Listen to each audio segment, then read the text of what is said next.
Welcome to the Retro Review. I'm your host, Sean Heckman-Davis. During this show, our hosts Tristan and Ariana cover some awesome facts about your favorite Nintendo Entertainment System games. And now, here's our host, Ariana Filippini. Thanks, Sean. Now everyone here at the Retro Review loves those awesome old video games. For this episode, we'll talk about three main series: Mario, The Legend of Zelda, and Mega Man. Let's start with Mario. First off, no one knows exactly when the original Super Mario Bros. Game was released in North America. The manual for the game wasn't published until October 31st, a full 13 days after the NES already launched. Now, we know the game definitely was launched by the time of the Christmas release in 1985, but we may never know when the game was actually released. Did you ever wonder why Mario has a red cap and a mustache?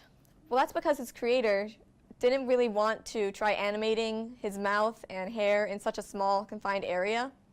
So that way he just covered it up with a mustache and a hat. And remember Mario's faithful friend Yoshi?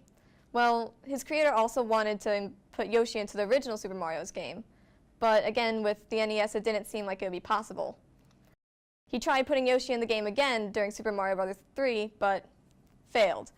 Two power-ups were created to fill the gap, though: Raccoon and Frog Mario. Finally, we all know the iconic Mario as a plumber with blue overalls and a red shirt, but Nintendo discreetly switched the colors around just before the release of the Super Nintendo. The original Mario had it flip-flopped and was wearing a blue shirt and red overalls. Now let's head over to Tristan, who's live in the Union Arcade. Thanks, Ariana. Let's talk about The Legend of Zelda.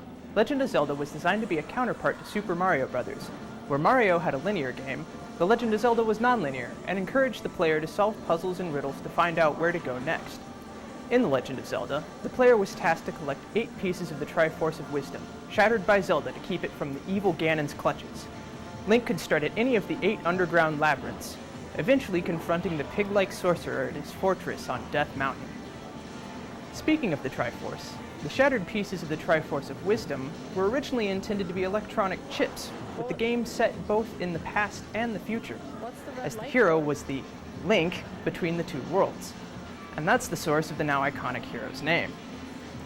The game originally started with the sword, which would go on to be known as the Master Sword, already in your inventory.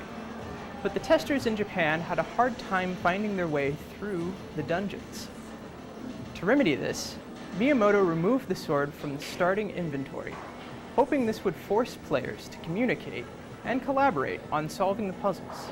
In a way, The Legend of Zelda was the inspiration for a very different game focused entirely on communication: Animal Crossing.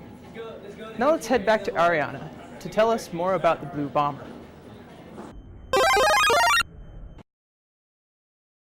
Thanks, Tristan. There's a reason why Mega Man is blue, though. It was due to the limited color palette of the NES.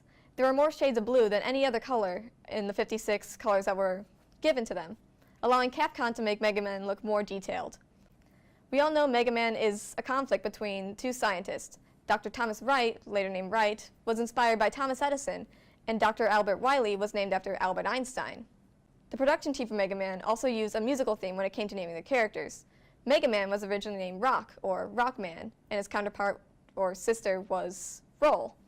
Further down the line, they even named the bosses of Mega Man X5 after the members of Guns N' Roses. There was Grizzly Slash, Duff McWhalen, Squid Adler, Izzy Glow, Dark Dizzy, Matrix, and Axel the Red. Thanks for tuning in to the Retro Review.